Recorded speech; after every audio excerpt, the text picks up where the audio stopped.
This is Chicago's Morning Answer with Dan Proft and Amy Jacobson on AM 560. The Answer.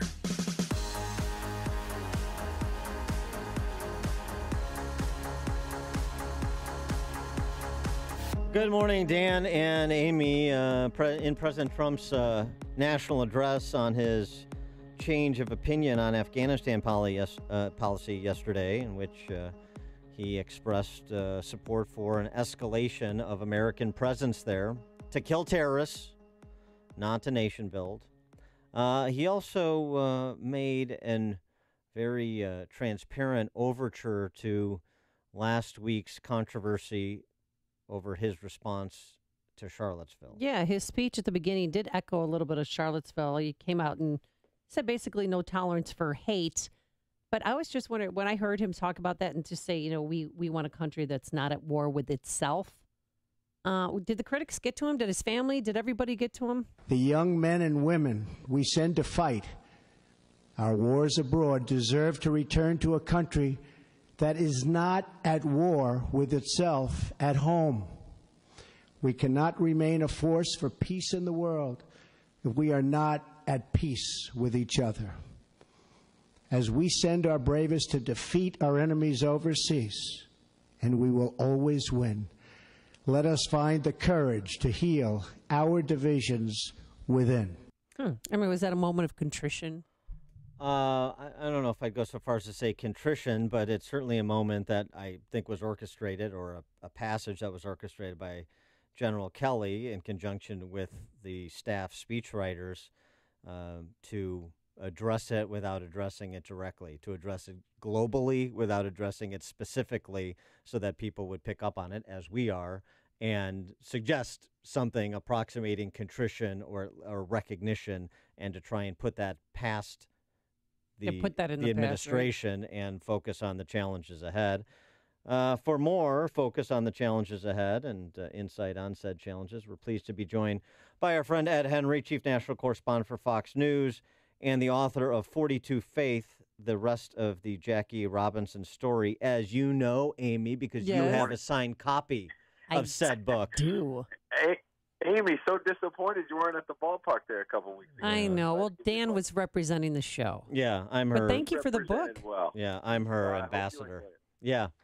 You're a great ambassador.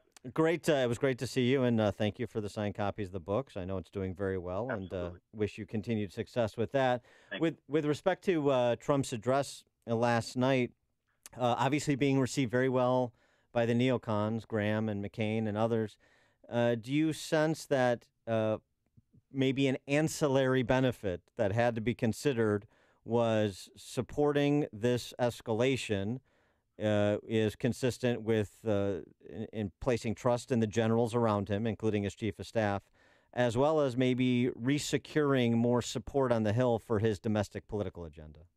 I mean, it's a complicated question because you're wrapping several things in there, but I think you're very smartly wrapping it together because, look, this president himself acknowledged last night that his instinct was to stick to his campaign promise, which was to get out of Afghanistan, not to send more troops. And even though it seems like a modest number of 4,000 more, I think President Obama in 2009 put, about 30,000 more, a much more dramatic escalation.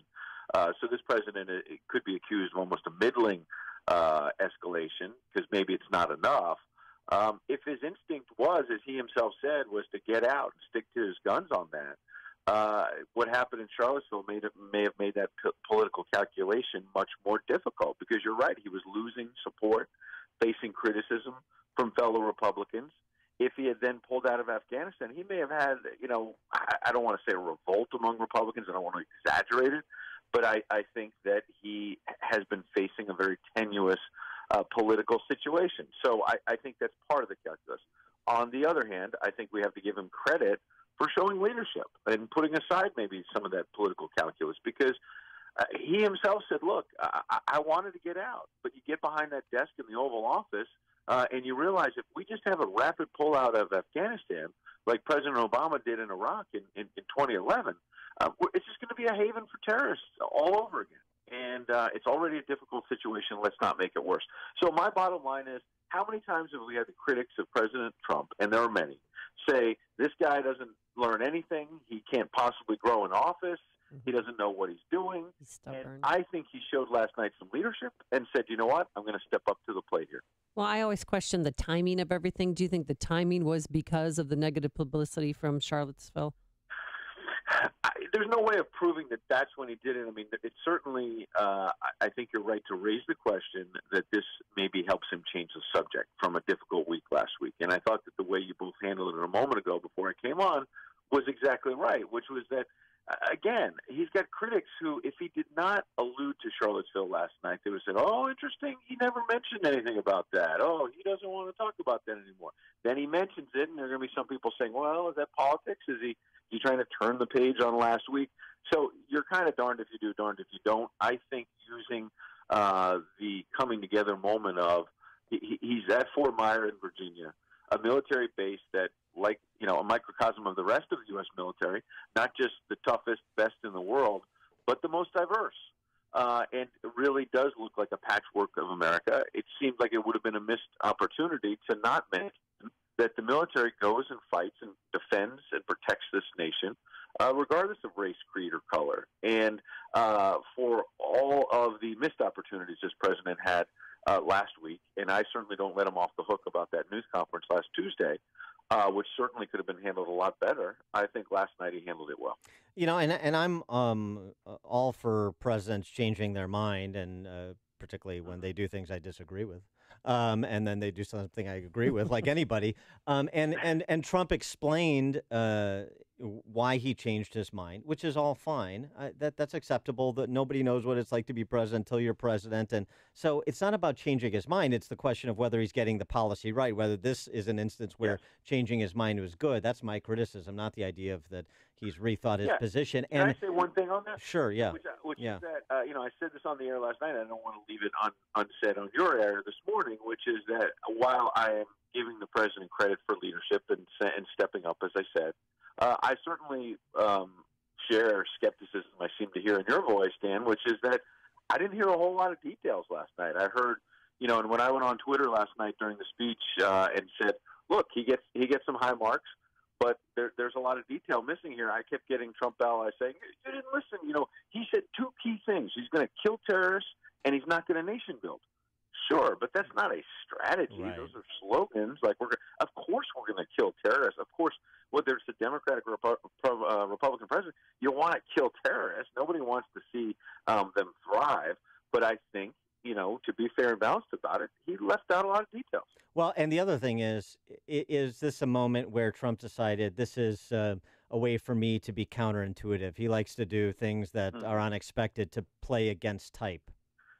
Well, and I think it gets a little bit back to Amy's question, which I started to answer, and then answer some other points on it, which I think she raises a very fair question about the timing of this because, General McMaster had wanted the president to deal with this policy back, I believe, in May when he was going to the NATO summit so that we could have the policy announced back then and get the allies more involved, as he talked last night about really holding Pakistan's feet to the fire, for example, which I think was another important and positive point he made last night. And so he's been sitting on this policy. Why all of a sudden did they roll it out, just in the last 24 hours, unexpectedly? I mean, this weekend when they abruptly announced he's going to address the nation in prime time, that's a big deal when a commander-in-chief does that for the first time. I'm not saying it wasn't warranted. I'm not saying he did it for political reasons. But I think Amy raises a fair question, which is, is this also about changing the point and not just getting the policy right now? A scene out of House of Cards or Wag the Dog. Today, President Trump, though, after last night's, which I thought, too, was a pretty effective address to the nation, he's going back into campaign mode and heading to Arizona. There's going to be, I'm sure he's, tens of thousands of protesters. But he has both publicly scrutinized both of their state senators. I know neither of them are showing up, but what I know that some of his aides have begged him to cancel today's event in Phoenix, and he's, of course, said no. Right, and this gets to, maybe the two Trumps. Last night, I'm also hearing critics saying, reacting to what I said on Fox last night, saying it's not leadership to read off of a teleprompter. I mean, that's what the critics used to say about President Obama, too. Look, folks, presidents read off teleprompters. They get over it. And when you're delivering remarks about Afghanistan policy, you kind of need to be precise and get it right. Ergo, look what happened at that news conference last Tuesday where the president, there was no teleprompter, but veered off the script, if you will, and dug a deeper hole on Charlottesville. You can't do that when you're talking war and peace. And I mentioned that to tie it back to your question, which is the two Trumps. So last night, I think he gets high marks, but tonight we're going to see the unscripted Trump. And does he undo some of the goodwill I think he generated last night, not just with Republicans, but maybe some fair-minded independents and Democrats who say, look, I don't really love this Afghanistan policy, but he's right that we can't just abruptly pull out. We've tried that before. Tonight, we're going to get the Trump who's up there with no prompter and starts, gets this fiery crowd out there and feeds off the energy of that, which can be positive, but also can end up digging a deeper hole if he starts explaining and re-explaining what he meant on Charlottesville yet again. We'll see. Getting back to his domestic policy agenda, interesting piece on CNBC yesterday, with professional courtesies, and that is with Trump's troubles comes better odds for a tax cut. Do you sense there's movement on that? I don't sense movement, to be honest, but what I think CNBC is getting at, which is that I think a lot of people can be wrong when, for example, a president struggles like the president did last week on Charlottesville. There's a tendency in Washington, the pundit class, to say, aha, the president's in trouble, so he'll never get tax cuts. Well, on the other hand, when you're in some trouble, get back to Amy's point about changing the subject and finding a compromise or a policy somewhere that you can latch onto. Maybe because of a more precarious political position, the president says, I'm not going to get 100% of what I wanted on taxes. I better call Chuck Schumer and figure out how I can get 50 or 60% of what I wanted. Mm-hmm. And while there'll be a lot of Republicans not happy that, say, corporate taxes go down to 24% or 22% instead of the 15 or 20% that he's been campaigning on, that's a whole heck of a lot better than the current environment. And I think the CNBC audience, just like the Fox Business audience, would say, maybe we take half a loaf now, better than no loaf, and then you come back a year, 2 years from now, later in his presidency, and try to finish the job on taxes. I think maybe, and I underline the word maybe, this president and his White House will learn something from healthcare. They tried in one fell swoop to repeal and replace Obamacare, and obviously ran into a brick wall. If you try to do the same thing on taxes, let's remake the entire tax code in one fell swoop. I think you both know it ain't going to happen in a couple of weeks. So maybe you should start doing some bite-sized stuff and rack up some victories and build some momentum. He is Ed Henry, Chief National Correspondent for Fox News, and the author of the book that you should pick up, 42 Faith, the rest of the Jackie Robinson story. Ed, thanks as always for joining us. Have a wonderful day. Good to talk to you both, Dan and Amy. Thanks. And he joined us on our Turnkey.Pro answer line. You've made the switch.